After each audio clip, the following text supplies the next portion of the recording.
नमस्कार। संपूर्ण हिंदी स्पेशल एकमात्र यूट्यूब चैनल फेफाड़ा हिंदी क्लासेस पर आप सभी का स्वागत है। और इस चैनल पर हिंदी के तीनों पक्षों व्याकरण, साहित्य व काव्य शास्त्र का गूढ़ अध्ययन करवाया जाएगा। तो बढ़ते हैं आज की क्लास की तरफ। और आज की क्लास में भी मेन टॉपिक पर जाने से पहले देखते हैं वही दो शब्द। तो चलिए देखते हैं दो शब्द कौन कौन से हैं आज की क्लास में आपके सामने। देखिए आज की क्लास में सबसे पहला शब्द आपके सामने है VANCE, CONNIVANCE, यानी कॉनिवेंस। इसको अपन यूं लिख सकते हैं। इसको अपन कैसे लिख सकते हैं? अपन लिख सकते हैं कॉनिवेंस। कॉनिवेंस क्या होता है? कॉनिवेंस मौन सहमति। मौन सहमति को ही कॉनिवेंस कहते हैं। अगर अपन कहें तो मान लीजिए कि कहीं भी ऐसा होता है कि धोखाधड़ी या चोरी चकारी चलती रहती है और प्रशासन कुछ नहीं कर पाता। प्रशासन कर नहीं पाता, नहीं करता नहीं है। तो प्रशासन कुछ नहीं करता। क्यों नहीं करता? क्योंकि वहां पर उनकी मौन सहमति उनके साथ होती है। काफी बार ऐसे भी होता है कि सरकार भी कुछ भ्रष्टाचारी होते हैं जिनके खिलाफ कोई भी आवाज नहीं उठाती, कोई भी कदम नहीं लेती, कोई भी कदम नहीं उठाती। तो वो क्यों नहीं उठाती? क्योंकि उनके साथ सरकार की मौन सहमति होती है। तो कहीं भी अपन सामान्य तौर पर इसको अपन नेगेटिव अर्थ में लेकर जाते हैं मौन सहमति को। और वैसे भी कहते हैं ना कि कभी कभार ऐसा होता है कि मुद्दा बड़ा गर्मी पकड़ जाता है, बहुत ज्यादा जोश में आ जाता है, कुछ बातें बिगड़ती हुई नजर आती है। तो वहां पर यदि आप चुप हो जाते हो तो सामने वाला यूं सोचता है कि आपने सहमति प्रदान कर दी है। और वो सहमति कौन सी मानी जाती है?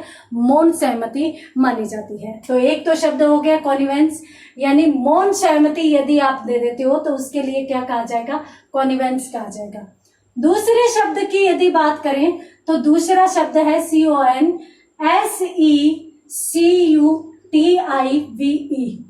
इसे अपन कैसे लिख सकते हैं? इसे अपन लिख सकते हैं कॉन्सिक्यूटिव। कॉन्सिक्यूटिव इस प्रकार से इस शब्द को लिख सकते हैं। इसका मतलब कंटिन्यू से ही लिया जाएगा। जिस प्रकार से अपन कहते हैं ना लगातार या क्रमिक।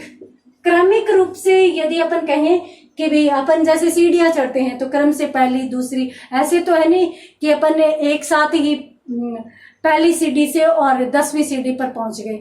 तो उसको अपन लगातार या क्रमिक कहेंगे। तो ये थे पारिभाषिक शब्दावली के दो शब्द। और अब अपन बात करते हैं राजस्थानी के दो शब्दों की। तो पहला राजस्थानी का शब्द आपके सामने है पाड़। अब पाड़ जो शब्द है किसे कहते हैं? तो देखिए रेत का बनाया गया टिल्ला। बनाया गया टिल्ला क्या कहलाता है? पाड़। वैसे तो ये शब्द रेत के टिल्ले के लिए कहा जाता है कि अगर अपनों ने मान लीजिए कि अब किसान खेतों में पानी लगाते हैं तो पानी मान लीजिए कि कहीं और कहीं जा रहा होता है, वो भेजना कहीं और चाहता है। जैसे क्यारियां बनाई जाती है तो क्यारियों में वो पानी लगाता है तो वो अदर कहीं नहीं जाए, इसके लिए वो रेत से उसकी पाड़ बांध देता है, यानी रेत से उसको उस पानी को रोक लेता है। तो वो जो टिल्ला बनाता है वो रेत से पानी को रोकता है, उसे ही अपन क्या कहते हैं? पाड़ कहते हैं। वैसे पाड़ शब्द जो है वो बहुत सी जगह पर काम में लिया जाता है। जैसे मान लीजिए कि कोई व्यक्ति है, वो अपने बहुत बड़ा कंजूस है, वो क्या करता है? पैसे इकट्ठे करते जाता है। तो उसके लिए भी यूं कह दिया जाता है कि बेटों के लिए पाड़ बांध रहा है, यानी वो टिल्ला जो पैसों का बना रहा है उसको भी क्या कह दिया जाता है? पाड़ बांधना कह दिया जाता है। तो पाड़ है वो सामान्यतः एक बहुत बड़े के संदर्भ में लिया जाता है और बहुत बड़ा ढेर जहां पर हो उसके लिए पाड़ शब्द काम में लिया जाता है। एक शब्द और राजस्थानी का यदि अपन देखें तो शब्द आता है अणुतो। अब अणुतो किसे कहते हैं? बहुत सारा को। बहुत सारा कहते हैं ना कि भाई आपके कितना अनाज हुआ है? अणु तो अनाज हुई है इस बार तो अणुतो यानी मतलब बहुत सारा अनाज उत्पन्न या फिर पैदावार बहुत अच्छी हुई है, तो इस प्रकार से उसके लिए अणुतो। तो ये थे आज की क्लास के 4 शब्द, जल्दी से स्क्रीनशॉट लीजिए। और आज की क्लास में आपके सामने 4 शब्द थे, कॉन्वेंट्स यानी मौन सहमति, कॉन्सिक्यूटिव यानी लगातार या क्रमिक, पाड़ यानी रेत का बनाया हुआ टिल्ला, और उसके बाद अपनों ने देखा क्या, अणुतो। अणुतो का मतलब होता है बहुत सारा। तो ये थे 4 शब्द। और अब अपन बढ़ते हैं अपनी मेन क्लास की तरफ। मेन क्लास किसकी चल रही थी, हम जानते हैं मेन क्लास अपनी चल रही थी व्याकरण की। और व्याकरण में भी अपन क्या पढ़ रहे थे, संधि पढ़ रहे थे। बहुत ही रुचिकर क्लास अपनी चल रही है संधि की। और संधि में भी अपनों ने पिछली 2 क्लासेस में अपनों ने व्यंजन संधि शुरू कर ली है। अपन व्यंजन संधि पढ़ रहे हैं, और व्यंजन संधि में पिछली क्लास में अपनों ने शुरू किया था चौथे वर्ण का नियम।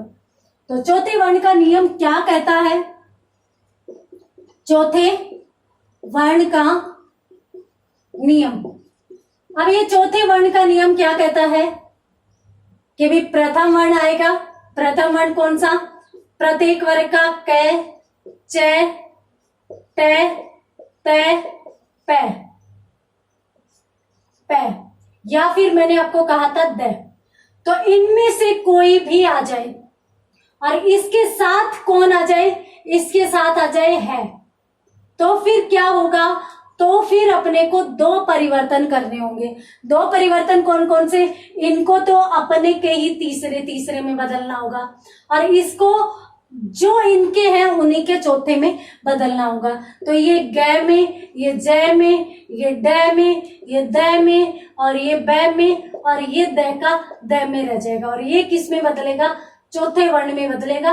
और चौथा वर्ण किसका, उसी वर्ग का, कौन से वर्ग का, जो इधर आया है, उसी वर्ग के चौथे में बदल जाएगा। तो ये नियम है अपने चौथे वर्ण का नियम। देखते हैं, एक शब्द आपके सामने है अप जोड़ हरण, ये शब्द है। अब पहले देखिए प वर्ण आ रहा है, प यानी प्रथम वर्ण। तो प यानी प्रथम वर्ण हमारी शर्त में है, तो प्लस से पहले की शर्त हमारी पूरी। बाद में क्या आ रहा है आ रहा है, तो है यानी इस नियम के अनुसार हमारी दोनों शर्तें पूरी। तो परिवर्तन 2 कौन कौन से, इसको तो तीसरे में किसमें, ब में, प का तीसरा प फ ब, और इसको किस में बदलना है, चौथे में, और किसके, इसी के चौथे। तो ब के बाद क्या आता है, भ आता है। अब ये पूरा तो पूरा, ये आधा तो आधा, ठीक है। अब शब्द क्या हो जाएगा, ए का ए लिख देते हैं। इसका अपनों ने क्या बना लिया, ब, और ब आधा है, तो आधा अपन इस प्रकार से लिख देते हैं। इसका अपनों ने क्या बना लिया, भ, और बचा कौन, रण, जो कि त्यों लिख दो। अब भरण किसे कहते हैं। अब यहां पर मैंने आपको पहले जब अप जोड़ जय करवाया था, तीसरे वर्ण के नियम में अब्ज करवाया था, अब्द करवाया था, अब्दी करवाया था, तो उस समय मैंने आपको बताया था कि भाई अप का मतलब क्या होता है, पानी होता है, और हरण का मतलब क्या होता है, हरण करना या चोरी करना। तो अपहरण का शाब्दिक अर्थ पानी की चोरी होता है।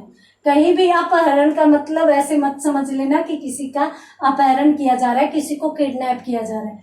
यहाँ पर पानी की चोरी को क्या कहा जाता है, अपहरण कहा जाता है। अपहरण शब्द कहा जाता है। अप और हरण पानी की चोरी नहीं होती, अपहरण होती है। उसी प्रकार से मान लीजिए कि एक शब्द है आपके सामने, जगत जोड़े हारिणी, ये शब्द है। अब यहाँ पर देखिए, यहाँ पर प्रथम वर्ण आ रहा है, प्रथम वर्ण तय आ रहा है, तो प्रथम वर्ण तय हमारी शर्त पूरी। आगे क्या आ रहा है आ रहा है, तो हमारी दूसरी शर्त पूरी। तो परिवर्तन भी कितने, दोनों शर्तें पूरी, तो परिवर्तन 2।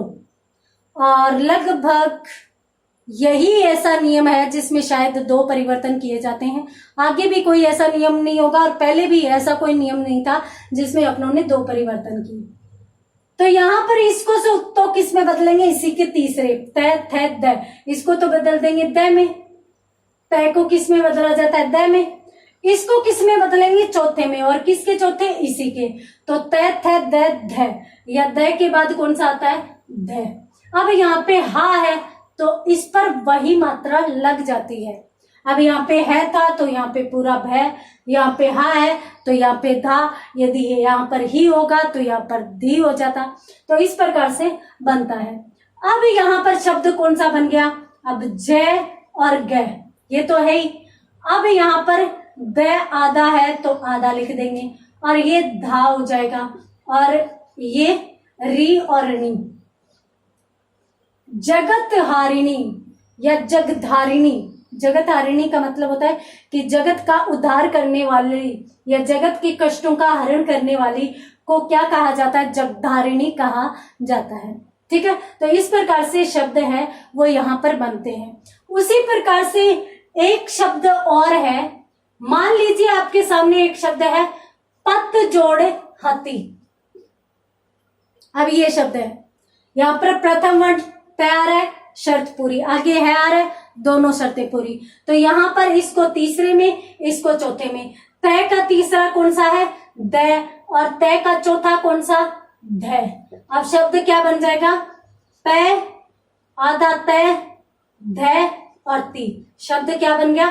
पद्धति। अब इसको आप किताबों में यूं लिखा हुआ देखते होंगे, पद्धति, इस प्रकार से। उसी प्रकार से मैंने आपको एक शब्द तद्धित भी बताया था, तद जोड़े हित। तो तद्धित शब्द भी किस से बनता है? इसी नियम के अनुसार बनता है। और मैंने आपको कहा था ना कि यहाँ पर ही आ जाए तो धी बन जाता है। उसी प्रकार से वो जो शब्द बताया था तद जोड़े हित, तो यहाँ पर देख लीजिए आप।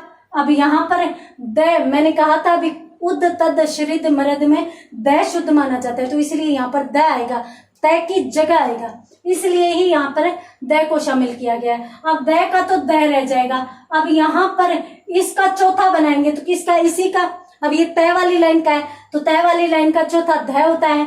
अब यहाँ पर ही है तो यहाँ पर धी बन जाता है। तो अब ये शब्द क्या बनेगा? तय और द का जो का त्यों रह जाएगा और धी और तय। अब इस शब्द को अपन किस प्रकार से लिखते हैं? तद्धित शब्द ऐसे लिखते हैं। प्रत्यय जो अपनी मेगा क्लास में चल रहा है टॉपिक, जो संडे टू संडे क्लास आ रही है, उसमें आपने देखा होगा कि एक तद्धित प्रत्यय होता है और एक कृत प्रत्यय होता है। तो तद्धित शब्द कैसे बना है? इस प्रकार से बना है। तो इस प्रकार से जो नियम चलेंगे वो किस में जाएंगे? चौथे वर्ण के नियम में जाएंगे। जल्दी से स्क्रीनशॉट लीजिए, एक दो उदाहरण और देखते हैं अपन, उसके बाद बढ़ेंगे अपन अगले नियम की तरफ। तो यहाँ पर अपन देखते हैं,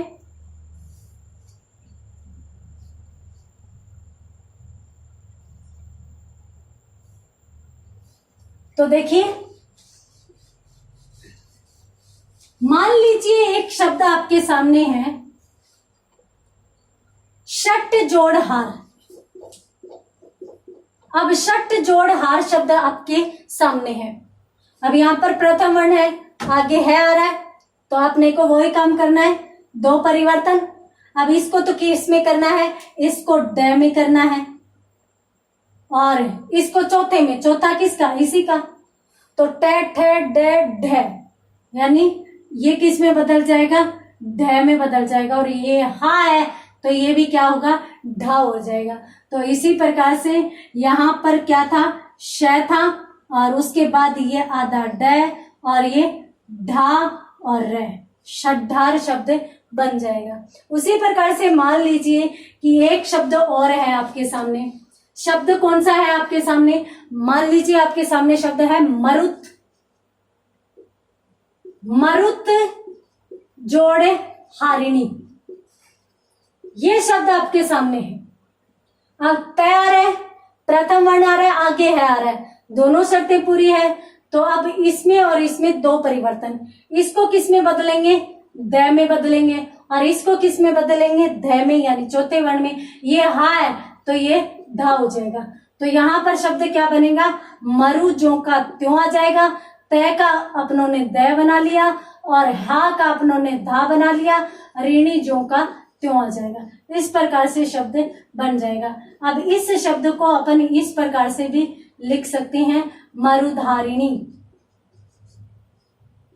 इस प्रकार से शब्द बन सकते हैं। तो इस प्रकार से यदि कोई शब्द आपके सामने आ जाए कि भी प्रथम वर्ण के साथ है आ रहा है, तो वो किस में बदलता है? चौथे वर्ण में बदलता है। तो जल्दी से इन दोनों शब्दों को भी नोट कीजिए और बढ़ते हैं अपन अगले नियम की तरफ। और अगला नियम कौन सा है वो भी चीज अपन देखते हैं। बहुत रुचिकर नियम आगे वाला भी होगा। तो देखते हैं। अब देखिए अपन नियम की तरफ बढ़ते हैं अगले वाले।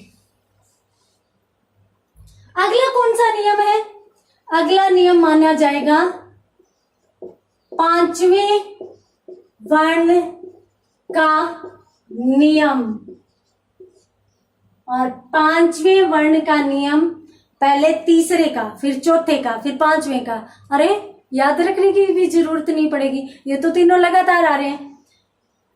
तो यहां पर ये नियम क्या कहता है? ये नियम कहता है कि यदि भाई प्रथम वर्ण के साथ, यदि प्रथम वर्ण के साथ पंचम वर्ण आ जाए, पंचम वर्ण आ जाए, तो ये भी किस में बदल जाता है? पंचम वर्ण में बदल जाता है। नियम है ये, यानी प्रथम वर्ण के साथ यदि पंचम वर्ण आ जाए तो ये अपने किस में बदलेंगे? पंचम वर्ण में। और परिवर्तन कितना करना होगा? मात्र एक करना होगा। यानी इस नियम को अपन कैसे समझ सकते हैं? देख लीजिए, अपन इस नियम को ऐसे समझ सकते हैं। यहां पर अपन देख सकते हैं कि ये जो प्रथम वर्ण है, प्रथम वर्ण ये कौन कौन से होंगे हम देखते आ रहे हैं। क आ जाए या च आ जाए या त आ जाए या त आ जाए या प आ जाए, कोई भी आ जाए, है ना। द भी आ सकता है, ठीक है, द भी आ सकता है। द को आप तीनों नियमों में भी शामिल कर सकते हैं। इसके साथ आ जाए कौन सा? पांचवा वर्ण। अब पांचवा वर्ण कौन कौन से है अपने सामने? देखिए अपने सामने अंग है, ठीक है, क वाली लाइन का पांचवा वर्ण। अपने सामने च वाली लाइन का पांचवा वर्ण इय है। अपने सामने ट वाली लाइन का पांचवा वर्ण अण है। अपने सामने त वाली लाइन का पांचवा वर्ण न है और प वाली का पांचवा वर्ण म है। इनमें से कोई भी आ जाए, परिवर्तन सिर्फ एक होगा और वो यहां होगा। और यहां पर क्या होगा? अब परिवर्तन इसके अनुसार नहीं होगा, परिवर्तन इसके अनुसार होगा। यदि यहां पर क आया है तो ये अपने ही वर्ग के पांचवें वर्ण यानी अंग में बदल जाएगा, ठीक है। यहां पर ये पूरे आ सकते हैं, यहां पर आधे ही आएंगे और बनेंगे भी कैसे? आधे ही बनेंगे। उसी प्रकार से च किस में बदलेगा? अपने ही वर्ग के पांचवें वर्ण में यानी इय में बदलेगा। ट किस में बदलेगा? अपने ही वर्ग के पांचवें वर्ण अण में। प किस में बदलेगा? अपने ही वर्ग के पांचवें वर्ण न में। प किस में बदलेगा? अपने ही वर्ग के पांचवें वर्ण म में। और द किस में बदलेगा? अपने ही वर्ग के पांचवें वर्ण न में। ये लीजिए नियम ये है, बिल्कुल आसान। पहले वर्ण के साथ कोई भी पांचवा आ जाए ये अपने पांचवें में बदल जाएंगे, बस इतनी सी बात। जल्दी से ये स्क्रीनशॉट लीजिए, नोट कीजिए, कुछ भी कीजिए, परंतु अब अपन समझेंगे इसको उदाहरणों के साथ। देखते हैं, देखिए ये नियम कैसे जाएगा? ये पांचवें वर्ण का नियम है। इसमें अपन क्या करेंगे? देखिए क आ जाए या च आ जाए या ट आ जाए या त आ जाए या प आ जाए या द आ जाए, प्लस कौन सा आ जाए? पांचवा वर्ण आ जाए, तो ये किस में बदलेंगे? अपने के ही पांचवे में, यानी ये अंग में, ये इय में, ये अण में और ये न, मैं और ये न। इस प्रकार से परिवर्तन होगा, ठीक है। हाँ, आपके सामने एक शब्द है उद जोड़ नति। मैंने ये शब्द क्यों करवाया है, क्योंकि अभी मैंने बताया था कि 4 शब्द उद तद शरद मृद, इनमें द शुद्ध माना जाता है, तो यहाँ पर द शुद्ध माना जाएगा। तो इसलिए यहाँ पर द किसका काम कर रहा है, प्रथम वर्ण का ही काम कर रहा है। आगे क्या आ रहा है, प्लस के बाद 5वां वर्ण आ रहा है, न 5वां वर्ण होता है, तो न आ रहा है। तो अब अपन क्या करेंगे, सिर्फ एक परिवर्तन, और परिवर्तन कहाँ पर करेंगे, यहाँ पर करेंगे, और यहाँ पर भी क्या परिवर्तन करेंगे, इसको इसके ही 5वें में। तो ये तय वाली लाइन का 5वां है, तय वाली का 5वां कौन सा होता है, न ही होता है। तो न ही होने के कारण, और यहाँ पर अब शब्द क्या बन जाएगा, उ द का अपनों ने बना लिया आधा न यूं लिख दिया जाएगा, और नति। सब कभी सोचा है उन्नति शब्द कैसे बना है, इस प्रकार से उन्नति शब्द बनता है। तो इस प्रकार से मान लीजिए आपके सामने एक शब्द है वाक जोड़ मय। अब देखिए यहां पर प्रथम वर्ण आ रहा है, प्रथम वर्ण प्लस से पहले की शर्त कंप्लीट, प्लस के बाद 5वां वर्ण आ रहा है, पे वर्ग का 5वां वर्ण है। किसी भी वर्ग का है, अपने को कोई फर्क नहीं पड़ता, अपने को बस 5वां वर्ण चाहिए और यहाँ पर प्रथम वर्ण चाहिए, ठीक है। अब यहाँ पर प्रथम वर्ण है और आगे 5वां वर्ण है, तो इसको भी किस में बदलेंगे, 5वें में, और इसको किसके 5वें में बदलेंगे, इससे प्रभावित नहीं होना, इसी के ही 5वें में। और इसका 5वां कौन सा माना जाता है, अंगय माना जाता है। तो यहाँ पर शब्द क्या बना, वाह, कै को अपनों ने किस में बदल दिया, अंगय में, और बचा कौन, मय। शब्द क्या बना, वांग्मय। अब वांग्मय किसे कहते हैं, ऐसा मत सोचिए कि ये कोई शब्द नहीं है, साहित्य को ही, शुद्ध साहित्यिक भाषा में वांग्मय बोला जाता है। इस प्रकार से काफी बार आपने सुना होगा कि किसी भी भाषा का वांग्मय, यानी किसी भी भाषा का साहित्य। तो साहित्य किसे कहते हैं, वांग्मय को कहते हैं। मान लीजिए एक शब्द आपके सामने है षट जोड़ मुख। अब ये शब्द है, प्रथम वर्ण आ रहा है, 5वां वर्ण आ रहा है, तो प्रथम वर्ण तय और 5वां वर्ण दोनों शर्तें पूरी, अपने को सिर्फ एक परिवर्तन, और किसमें, इसमें। अब इसका 5वां कौन सा है, अणय है, तो इस प्रकार से बन जाएगा। अब यहाँ पर तो क्या बचा अपने सामने, श।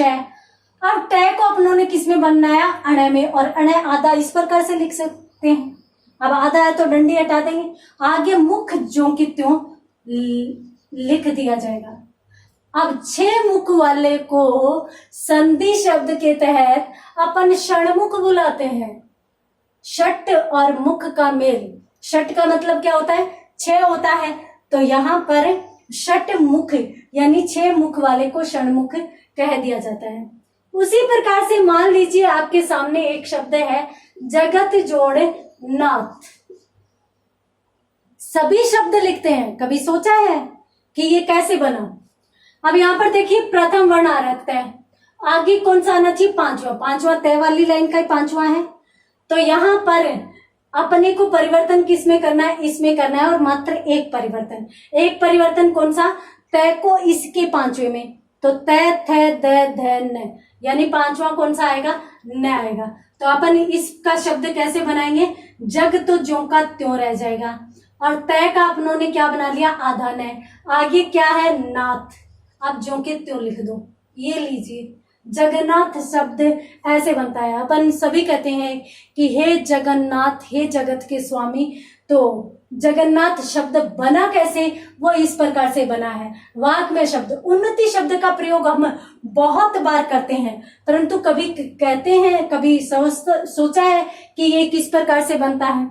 उसी प्रकार से मान लीजिए कि एक शब्द है अप जोड़ मय, ये शब्द है। अब यहां पर देखिए प्रथम वर्ण आ रहा है, आगे क्या आ रहा है, मैं 5वां वर्ण, दोनों शर्त पूरी, सिर्फ एक परिवर्तन। अब इसको किस में बदलेंगे, इसी के 5वें, तो पै वाली लाइन का 5वां कौन सा है, पै वाली लाइन का 5वां मैं, तो ये आधा मैं आ जाएगा। अब ये शब्द बनेगा कैसे? अब ए का ज्यों के त्यों लिख दिया, ठीक है। और पे का अपनों ने क्या बना लिया? आधा मैं बना लिया। आगे क्या है? मैं। अब कुछ बच्चे यूं सोचेंगे ऐसा तो कोई शब्द ही नहीं होता, अम्मय होता है भाई। अम्मय किसे कहते हैं? अप का मतलब मैंने आपको बता दिया, पानी होता है।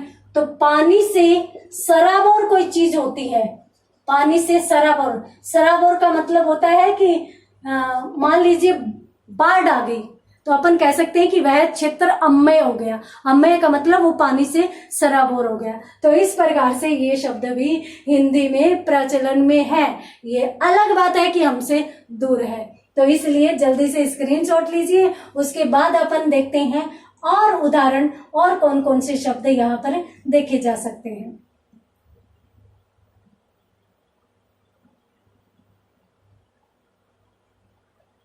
देखिए और कौन कौन से शब्द यहां पर देखे जा सकते हैं।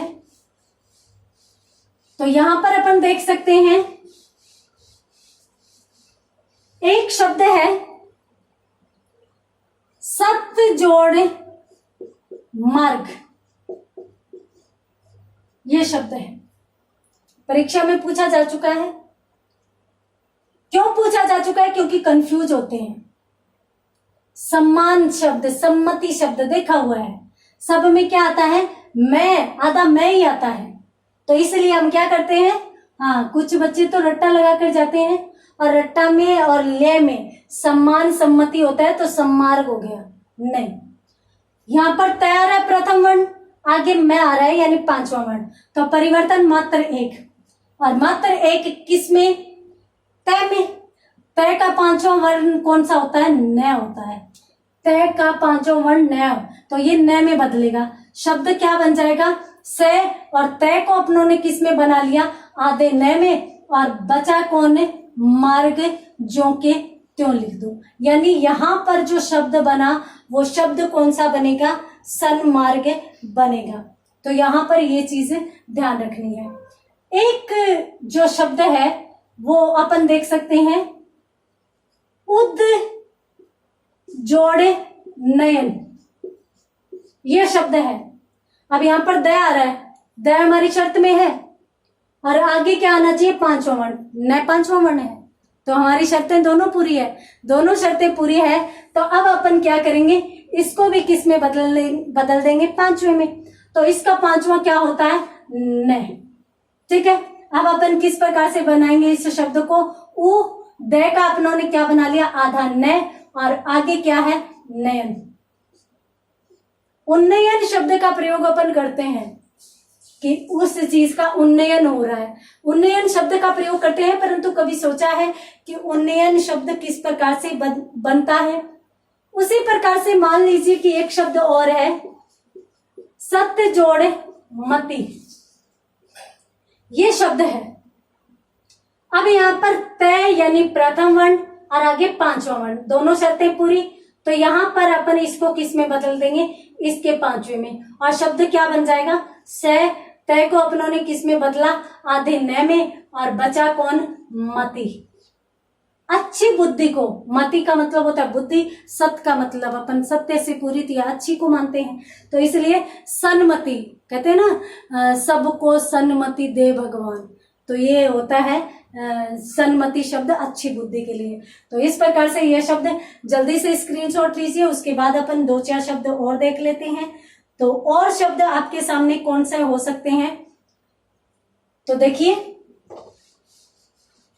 एक शब्द आपके सामने है प्राक जोड़े मुख, ये शब्द है।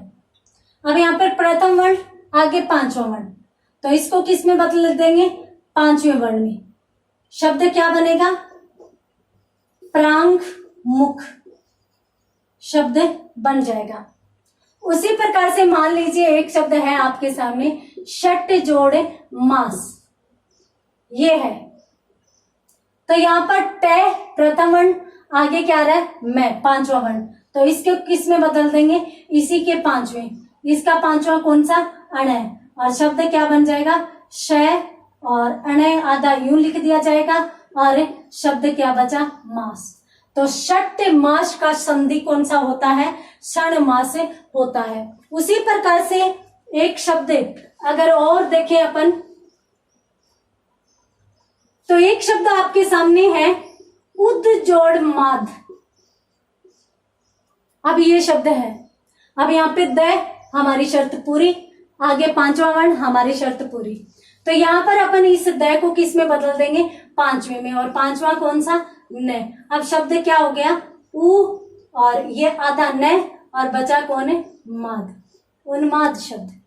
अब यहाँ पर एक चीज आपने नोटिस की क्या, आगे जो भी शब्द आ रहे हैं वो सारे के सारे या तो न आ रहे हैं या मैं आ रहे हैं। तो यहाँ पर जो पंचम वर्ण होंगे उनमें ज्यादातर जो शब्द या ज्यादातर जो पांचवें वर्ण आएंगे वो न या मैं ही आएंगे।